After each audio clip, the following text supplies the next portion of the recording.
After constantly seeing your guys' messages saying, Queen, review 20-somethings, review 20-somethings, here I am to review how bad the show was. Hello, everybody, and welcome back to Taste of Reality. My name is Queenie, for those who don't know me, and today we're reviewing the... Ooh, okay. Somebody does not want me to talk bad about the show. Today we are reviewing the show 20-somethings on Netflix. This is the Austin edition. Now, I wanted so badly to have so many good things to say about the show because I've been asked by so many people to do this, but honestly, I have more cons than I have pros, and I have to get into them. So before we get into it, please make sure to like this video, subscribe to the channel, hit that notification bell, share the video with a friend, and let's break it down. So my first standout issue with the show is that it is a knockoff version of The Real World. Thursday and Friday, weekends begin, but our Saturday love. I may be losing a roommate, but I'm gaining a beautiful apartment in Coral Gables. I want to know how it is to be different, being in an interracial relationship. I know how it feels. If you did not watch The Real World, basically it was a house of 8 strangers coming to live in a city that they were not native to and exploring young adulthood, finding jobs, dating, self-realization, all of the things that we go through as young adults. And this was no different. The only real difference was that there were 2 separate houses divided by men and women, but essentially it was 8 strangers coming together in a foreign city to discover dating, self-actualization, and career. The elements from The Real World for me that made it enticing was the nightlife that they experienced, was the altercations that you got to see with strangers, and all of that was the real emotional moments of people discovering themselves, sometimes the contention between the roommates. It all played a part. And I know people in the South tend to be friendly, so maybe they were trying to follow suit of making the house a group of friendly people. But there were many times where conflict should have happened, and I felt like they glossed over it for whatever reason. Either there really wasn't any contention between the roommates, or Netflix decided to take that out of the narrative to make sure this was a more wholesome kind of production. The one woman, I think her name is Abby, the girl who was recently divorced, on multiple occasions, she should have been cussed out. I'm sorry, on multiple occasions, she should have been cussed out. And that's not to say it needed to be like full on bad girls club buck wild. Bitch.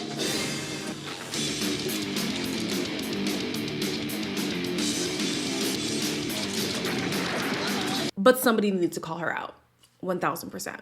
But we're gonna talk about her later. The next issue that I had with it was the fact that the confessionals were filmed after the fact. To me, the confessionals were giving, current reality TV show format, where what made Real World good was that you saw the person currently going through those emotions go into this confessional and just spew out their feelings. If there was a couple hooking up, they'd hook up in secret in the confessional.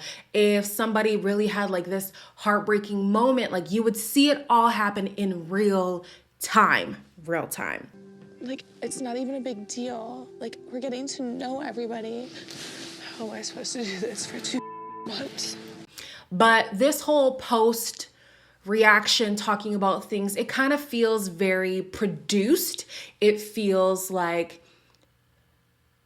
not necessarily inauthentic, because the person is still going through the feelings that they're going through, but they've had time to process. I loved the raw emotion that you would get from Real World, because this person just came from fighting somebody right outside this door and is now going to talk smack about them. Like, that's what made The Real World so good. A lot of the drama was very raw, very fresh, and sometimes it lasted until, you guys are watching, maybe you are, maybe you aren't, but if you're watching the Real World reboot, where they are bringing back the same exact people from the original seasons, the contention is still there for some of them, and it's been 20, 25 years. So you guys are here at the original Real World house.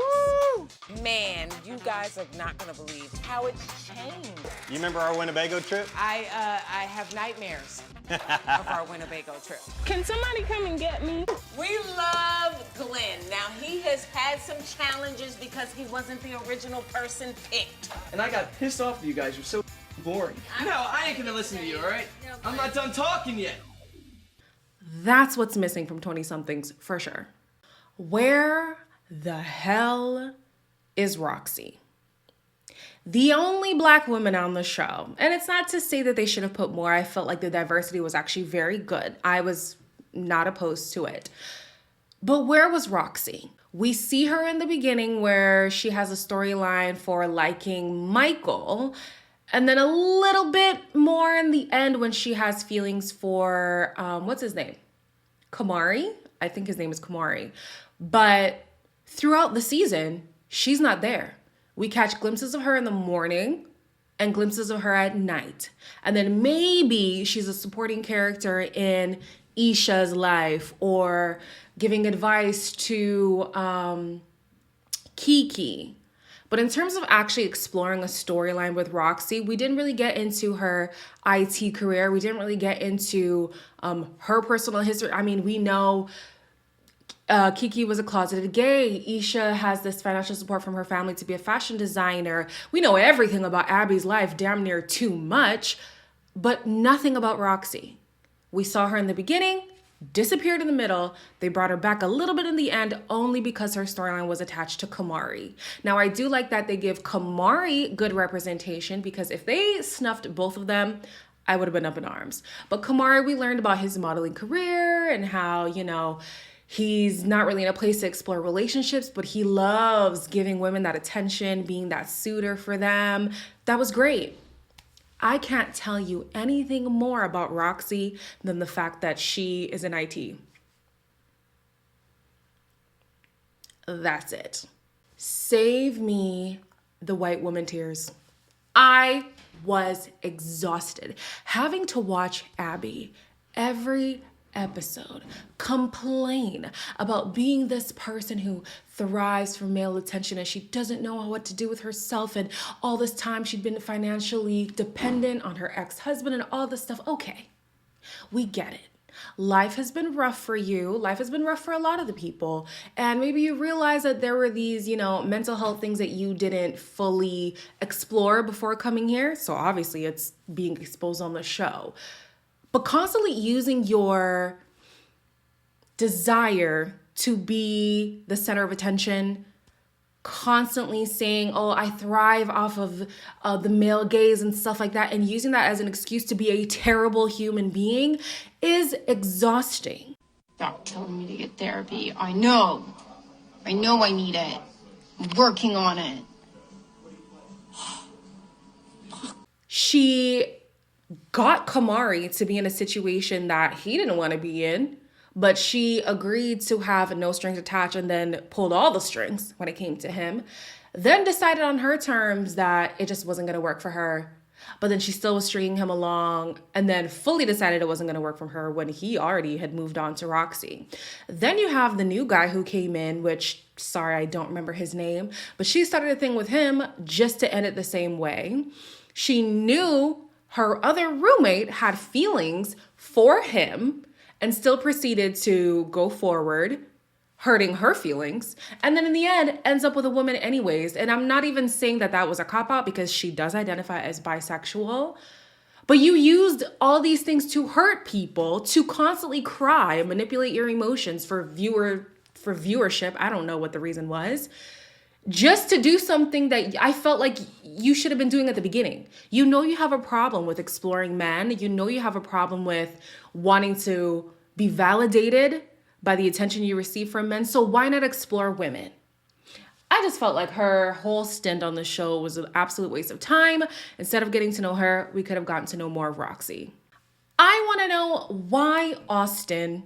And is season 2 going to be this same cast, or are they moving to a different city? Are we going to get to catch up with this cast? What is going on? I never really knew Austin to be a place of a euphoric state, a place of utopia. never thought of Austin in that way. I'm hearing it is up and coming, so maybe that's what they were trying to do, maybe draw some attention towards Austin. But I was hearing other people who are from Austin saying you're glamorizing the city, which is a poor representation of what the city is actually like. Granted, every city has its pitfalls. Not any place is going to be perfect, otherwise we would all be over there. But they were glazing over a lot of the issues that are present in Austin. Were these people there before the show? Some of them were there before the show. Most of them are choosing to stay. I actually think it was all of them who chose to stay besides the one guy who left within the season. But why Austin? And do we get to catch up with the people? What were they doing before the show? What are they doing after the show? Can they move somewhere else, or now are they stuck in? I just have so many questions. Ultimately, I felt like this was a nice attempt. This was giving, I don't know if anybody watched the Real World reboot on Facebook Watch. It was very much so like that. It tried to be something that it's obviously not. Leave the real world to the real world people and come up with a new idea. Give it a different premise that isn't so similar to that show, where it's hard to make that differentiation. Because for me, I was just completely seeing it as this is the real world, this is the real world, and it obviously wasn't. So give it a different premise to set it apart from that show, because as it stands right now, I wasn't a fan. Let me know in the comments below if you were a fan of the show, what you picked up on were your cons. Maybe you had pros that you want to share. Maybe I'll share my pros as well, but honestly, it's not that many. So anyways, as always, like, comment, share, and subscribe, and I'll see you guys in the next video.